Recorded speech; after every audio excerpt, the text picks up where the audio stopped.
안녕하세요. 저는 원하지 않았지만 저도 모르는 사이에 불륜남이 되어 있었던 억울한 40대 남자입니다. 정말 서론만 보면 정말 말도 안 되는 일이죠. 다 어떻게 모를 수가 있냐고 의문을 품으시겠지만 정말 순진한 건지 멍청한 건지 분별이 안 될 정도로 전 몰랐습니다. 결백합니다. 저는 원래 대기업에 취직해 그저 그런 일상을 보내고 있던 남들과 다르지 않은 회사원이었어요. 조용히 회사 일을 진행하던 도중 저는 직장 내 괴롭힘을 당했어요. 요즘 애들이 말하는 왕따였죠. 몸만 컸다고 다 어른이 되는 건 아닌 듯 했습니다. 하루하루 침묵의 괴롭힘은 단계가 올라갔고 유치할 법도 한데 그들은 즐기는 듯 했죠. 벗어나기 위해 부서를 바꾸려고 노력했지만 쉽게 되지 않았고 날이 갈수록 자신감은 떨어지고 극에 달하는 자괴감과 내가 이런 대우를 받기 위해 그동안 발악하면서 취업 준비를 한 건가 싶었습니다. 저는 부모님 또한 일찍 사고로 돌아가셨기에 가족이라고는 친척들 뿐이었지만 말이 친척이지 없는 것만 못했죠. 직장을 그만둘까도 여러 번 생각했지만 요즘 같은 취업난에 이것도 힘들게 취직이 된 거라서 자신이 없었습니다. 그러던 중 우연히 텔레비전을 보며 등산에 관심을 가지게 되었고 사람들 앞에서 주눅 들지 않는 연습을 해보기에 좋을 듯 했죠. 어차피 혼자 가는 거라 모르는 사람들이니 말 걸면 친해지는 걸 생각하기도 했어요. 그러고 회사 쉬는 날에 편한 옷차림을 입고 처음이니까 집 근처 작은 산을 먼저 산책 삼아 걷기로 했습니다. 매일 시멘트 벽만 보고 모니터만 보고 쉬는 날엔 집에서 잠만 자고 누워만 있었는데 이렇게 밖에 나와 맑은 공기를 마시니까 새롭게 태어나는 듯한 느낌을 받았죠. 얼마 걷지 않은 듯 했는데 근처에 약수터가 있었습니다. 가져온 물통에 물을 담고 마시고 있는데 옆에서 모르는 아저씨가 말을 걸더라고요. 못 보던 얼굴인데 처음 오신 건가요? 등산 좋아하세요? 그 말을 듣고 산에 등산 오는 사람도 많을 텐데 일일이 얼굴을 다 기억하나 싶더군요. 네, 이제부터 시작하려고 합니다. 제 말을 듣고 아저씨는 등산 동호회에 대해 말을 이어나갔고 같이 이야기하며 등산하면 더 재밌을 거라고 회원들도 그렇게 많지 않아 단합이 잘 된다고 했습니다. 연령대도 저와 비슷할 것 같다고 했고요. 모임이란 단어에 꺼림칙했지만 정말 인상이 좋으셨고 맑은 공기를 마셔서인지 모든 게 다 좋아 보였기에 알았다고 하고 동호회 가입 절차를 알려주셨습니다. 그렇게 다음 주말에 모일 장소를 연락해 주신다고 하셨고 그렇게 다음 주가 되어 이른 아침에 단촐하게 입고 준비물로 알려주신 가방이나 초코바 같은 것들을 챙겨갔어요. 약속 장소에 도착할 때쯤 멀리서 10명 정도 돼 보이는 인원으로 모여있는 것이 보였고 제가 다가가니 사람들은 처음 오신 분이냐 물으면서 엄청 호의적으로 반응해 주셨고 정말 오랜만에 느껴보는 호의에 가입하길 잘했다는 생각이 들었죠. 인원이 다 모였는지 제게 가입을 권한 아저씨께서 인원을 통솔하며 출발하자고 알렸고 사람들과 이런저런 일상 이야기를 하며 즐겁게 등산을 했는데 등산을 하다 보니까 정말 제가 살아있는 걸 느끼게 되었고 만족감은 엄청났습니다. 그렇게 반 정도 올라왔나? 등산 초보인 저는 쉽게 지쳤고 저를 보며 사람들은 처음엔 그럴 수 있다며 이해해주고 격려해 주었습니다. 몇 분들은 계속 올라가고 쉬다가 올라가실 몇 분은 남아 근처 쉴만한 돌덩이에 앉아 쉬고 있었는데 옆으로 귤이 불쑥 튀어나와 놀라서 옆을 보니 수줍어하는 여성 한 분이 귤을 주며 수분 보충에 좋다며 주셨습니다. 평소 과일을 좋아하던지라 받으며 감사하다고 하며 먹고 있는데 여성분이 제 옆에 앉으며 말을 걸더라고요. 저도 등산한 지 아직 한 달 안 돼서 초보라 힘들었는데 동지가 생겨서 너무 좋아요. 놀리는 건지 정말 순수하게 말하는 건지 제가 사회에서 부정적인 걸 많이 겪어서 저런 말에도 날이 쓰는 걸 느껴 새삼 놀랐습니다. 나이를 물어보니 동갑이었고 저희는 친구로 지내자며 서로 자연스레 연락처도 주고받고 그 후에 등산길엔 옆에 파트너처럼 함께였습니다. 힘들어서 말할 힘이 없어도 여성분의 발랄한 목소리와 말투에 기분이 좋아지며 편하게 말하기 시작했죠. 다른 회원들도 저희를 보고 금방 친구가 생겨서 다행이라며 좋아해 주셨고, 마침 여성분과 집도 같은 방향이라 귀가도 함께하게 되어 더욱더 돈독해지곤 했어요. 그렇게 행복했던 시간이 지나고 다시 지옥의 시간으로 들어가고 있을 때 모르는 번호로 문자가 왔고, 알고 보니 등산 동호회 여성분이었습니다. 밥은 먹었냐는 그녀의 문자에 왠지 좋은 기억만 떠올라 기분이 좋아졌고, 몇 시에 일 끝나냐 물어보길래 끝나는 시간을 말해주니 만나서 같이 등산에 필요한 물품을 장 보러 가자고 하더군요. 저야 거절할 이유가 없었으니 알았다고 하고 지독한 괴롭힘 시간에서 얼른 퇴근 시간이 되기를 바랐습니다. 그렇게 퇴근 시간이 되어 퇴근하려는데 상사가 저를 불러 이번 일에 대해 보고서 작성을 요청하더군요. 당장 오늘까지 내라는 걸 퇴근 시간에 말하는 걸 보고 온몸에 힘이 빠졌습니다. 일부러 이때 말한 것이 느껴졌으니까요. 한숨을 쉬며 그녀에게 일이 생겨 약속 못 지킬 것 같다며 보내고 몇 분이 지나지도 않았는데 바로 전화가 왔습니다. 무슨 일 생긴 거예요? 급한 일이에요? 화내는 게 아니라 정말 걱정스러운 목소리였습니다. 저는 그게 아니라 갑자기 회사에서 보고서 제출하라고 하네요. 약속 못 지켜서 미안해요. 라고 했죠. 제 말을 듣고 그녀는 그래서 목소리에 그렇게 힘이 없었구나. 많이 힘들죠? 혹시 회사가 어디예요? 저는 남들이 다 알만한 회사라서 그냥 이름만 불러도 다들 아는 곳이었기에 회사 이름을 말했더니 그녀는 우와, 좋은 곳 다니시네요. 그럼 몇 시쯤 끝나는 거예요? 라고 하더라고요. 보고서 작성이라 확실한 시간을 말씀드리기가 어렵네요. 알겠어요. 너무 미안해하지 말고 힘내세요. 그녀의 말을 끝으로 그녀가 먼저 전화를 끊었습니다. 정말 기다렸던 시간인데 마음이 편치 않더라고요. 그렇게 몇 시간 지났을까 보고서도 거의 다 완성이 되어가고 있었고 저녁밥도 안 먹고 있던 저는 배가 고파오기 시작했어요. 기지개를 하며 핸드폰을 보는데 마침 그녀가 전화가 왔더군요. 잠깐 밖으로 나올 수 있냐고 하길래 너무 놀라서 회사 앞이냐고 하니까 회사 앞에 왔다고 했습니다. 얼른 자리를 박차고 나가 회사 문을 열고 나가니 그녀가 앞에 종이봉투를 들고 서 있더군요. 저녁 안 드셨죠? 이거라도 드세요. 하며 건네받은 종이봉투에는 샌드위치와 음료가 들어있었습니다. 순간 저를 생각해주는 사람이 있다는 것과 왠지 모를 서러움이 밀려와 저는 그 자리에서 나이에 맞지 않게 눈물을 흘렸습니다. 그랬더니 그녀는 꽤 당황했는지 왜 그러세요? 혹시 샌드위치 싫어해요? 라며 안절부절 못했고 저는 아니라고 말했죠.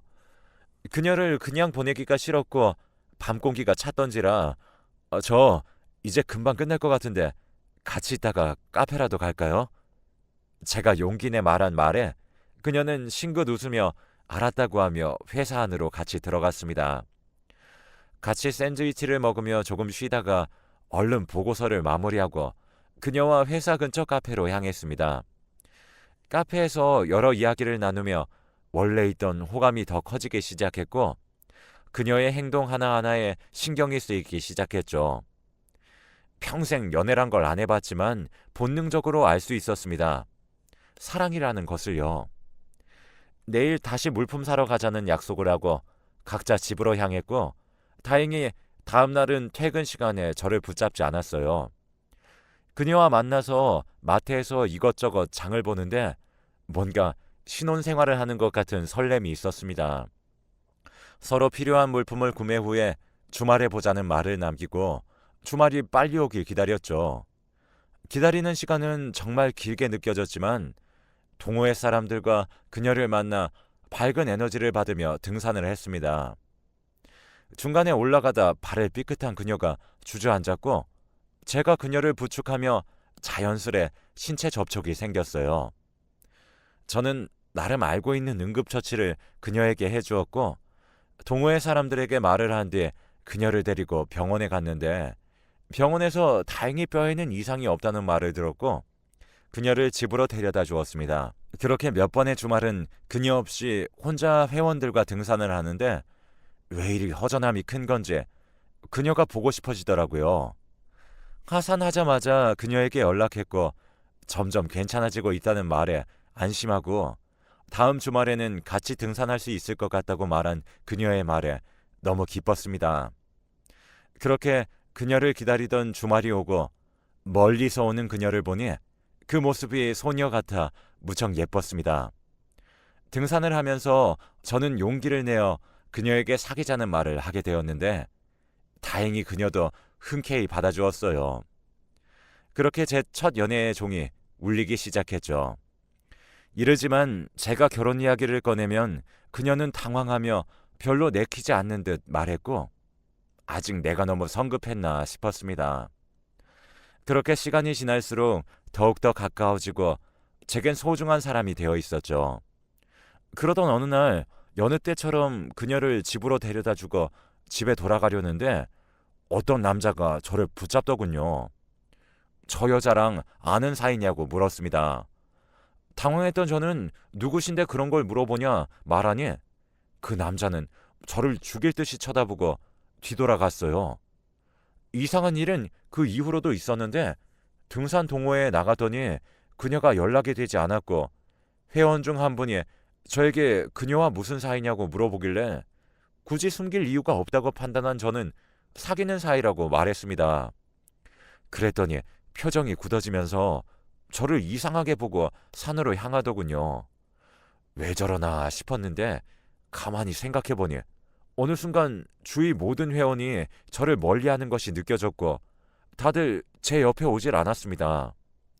저는 제가 잘못한 것도 없는데 왜 이런 일을 겪어야 하는지 이해가 되지 않아서 한 회원을 붙잡고 무슨 일 있냐고 물어보니 저보고 원래 등산하면서 그런 일은 생기지만 우리 동호회에서는 별로 달갑게 받아들여지지 않네요. 라는 말을 하더군요. 너무 답답해서 자세히 말해달라고 소리치니까 그분께서 그녀가 유부녀라는 말을 하는 겁니다. 순간 너무 당황한 저는 저에겐 유부녀라고 하지 않았어요. 라는 말을 하니 그분은 설마 사귀는 사이라면서 이상한 걸 못 느꼈나요? 말도 안 되네요. 라는 싸늘한 대답뿐이었어요. 이 모든 게 혼란스러웠던 저는 말도 안 하고 홀로 하산했고 그녀에게 전화를 걸었지만 꺼져 있었습니다. 그렇게 이해할 수 없는 상황들로 머리가 복잡해져 있는데 등산하는 입구에 그때 저녁에 봤던 남자가 서 있더라고요. 제가 내려가니 저를 기억하고 있는지 보자마자 주먹으로 제 얼굴을 쳤습니다.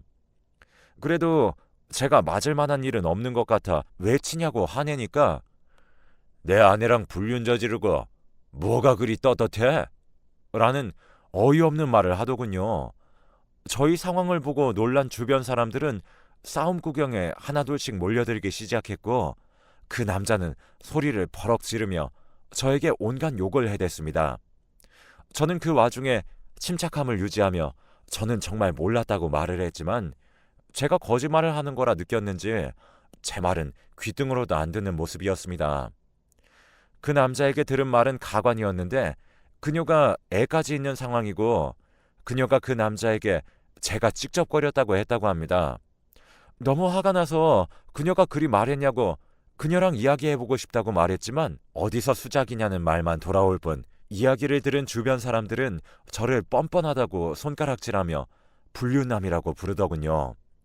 성스러운 등산에서 무슨 망측한 짓이냐고 정말 모든 게 꿈이길 바랐습니다. 그렇게 불륜남 타이틀을 달고 동호회를 나가게 되었고 세상이 참 부정적으로 보였습니다. 나름 잘 살아보려고 가입하게 되고 좋은 추억들이었는데 한순간에 무너지는 건 정말 쉬워 보였으니까요. 회사에 나가니 상사가 저를 부르더군요. 저보고 그녀의 이름을 말하면서 아는 사람이냐 물어보더라고요. 그녀 남편이 상사 친구인 듯 했습니다. 모든 것이 꼬였다고 판단이 되었고 저는 정말 억울하다며 해명을 했지만 애초에 저를 무시하던 상사는 제 말을 들을 일이 없었고 가뜩이나 괴롭힘을 당하는 직장에서 서서히 불륜남이라는 타이틀이 물 위로 올라오기 시작했습니다. 그렇게 착한 척하더니 꼴 좋다는 말과 사람 겉모습만 보고 모른다는 말들에 미칠 지경이었어요. 그녀를 만나서 어디서 어떻게 잘못된 건지 제가 직접 듣고 싶었습니다. 그렇게 일 끝나고 그녀를 바래다주며 알게 된 집으로 찾아가 문을 두드렸더니 문이 열리더군요. 그녀가 저를 보고 놀랐는지 문을 다시 닫으려 하길래 저는 문을 잡고 힘으로 열고 들어갔습니다. 저를 본 그녀는 저와 눈도 마주치지 않고 땅만 바라보고 있었고 그녀 집에 들어가 주변을 둘러보니 거실에 그녀와 그 남자의 결혼 사진이 떡하니 걸려 있었고 저는 치밀어 오르는 배신감에 그녀의 뺨을 쳤습니다. 이게 무슨 짓이냐고 나한테 왜 그러는 거냐고 말하는 저에게 그녀는 울면서 다 아는 사실 아니냐고 말하더군요. 정신이 어떻게 된 건지 그동안의 일을 거짓으로 꾸며내 나를 이렇게 지옥으로 밀어넣었는데 그게 사실이라고 합니다. 그녀에게 사실대로 다 말하라고 소리 지르던 그 순간 그 남자가 들어왔고 얼굴 붙잡고 울고 있던 그녀를 보고는 경찰에 신고하더군요. 몇 분 뒤 경찰이 오고 폭력에 주거침입까지 했다며 그 남자 곁에서 울부짖는 그녀를 보고 정말 내가 그동안 설렜던 행복했던 시간이 뭔지 싶어 말이 나오지 않았습니다. 그녀는 합의 못하겠다고 하며 고소하겠다고만 말하고 그 남자 또한 제대로 콩밥 먹여주겠다며 으름장을 내놓더군요. 어떻게 저런 여자 말만 믿고 있는 건지 그 남자도 참 불쌍했지만 지금 제가 처한 상황이 너무 끔찍했습니다. 얻을 게 뭐가 있다고 이제까지 그런 행동을 한 것인지 궁금했어요. 합의를 안 한다고 말한 덕분에 졸지에 깜빵까지 가게 생겼는데 이 얼마나 웃긴 일입니까? 경찰서에서 나오지 못했던 저는 회사에 연락해 알려야 했고 이미 알고 있던 상사는 제게 사직서를 요구했습니다. 전 그렇게 회사까지 잃게 되었습니다. 사람 하나 잘못 만나서 인생에 패가 망신하게 생겼으니까요. 그녀가 저에게 모든 걸 인정하면 합의해 주겠다고 했고 선택의 여지가 없었어요. 그녀 앞에서 무릎을 꿇고 모든 걸 인정한다며 사과를 했고 합의금을 주기로 하며 상황이 종료되었던 거죠.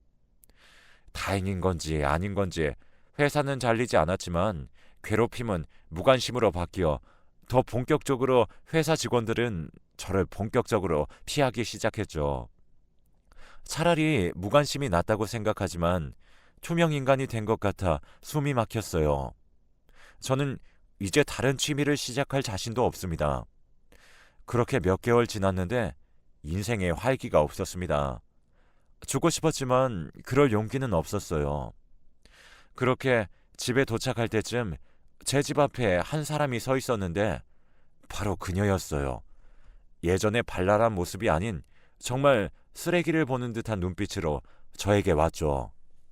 무슨 낯짝으로 여길 찾아왔냐 말하니 저와 그동안 만날 때 한 번도 좋지 않았다고 사고 친 후에 합의금을 뜯어내려는 목적이었다고 당당하게 말하는 그녀를 보고 한 대 치고 싶었지만 그랬다간 또 답도 없을 것 같고 이미 나락으로 빠진 저는 예전처럼 화도 나지 않았습니다.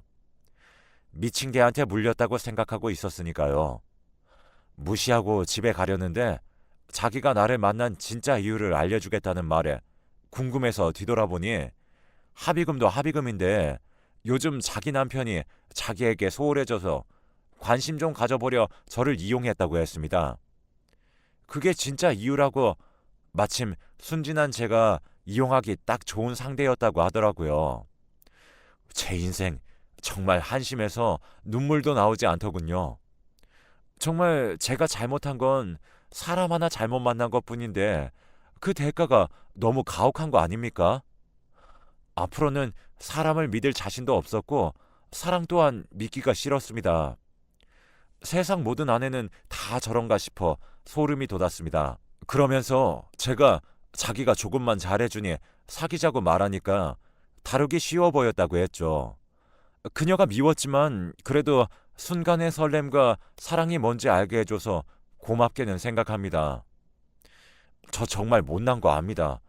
이래서 더 한심하게 느껴졌습니다. 그래도 그 좋았던 기억만 추억으로 간직하려고 합니다. 덕분에 인생 교훈도 알게 되었으니까요.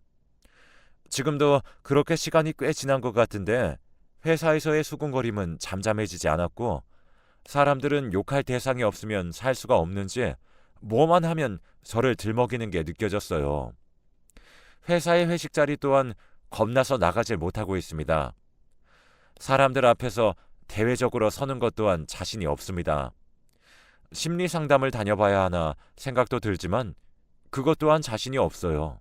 정말 억울하게 누명을 쓰고 있다는 걸 알고 있는 건 저 자신밖에 없습니다. 한순간에 저도 모르는 사이에 불륜남이 되었고 짧은 시간 동안 정말 많은 경험을 해서 느낀 점이 많았지만 느끼고 싶지는 않습니다. 앞으로 저는 어떻게 살아가야 하고 어떻게 지내야 할지 막막하네요. 저 같은 사람 또 있을까요? 있다면 같이 이야기나 나눠보고 싶습니다. 긴 글 읽어주셔서 감사합니다.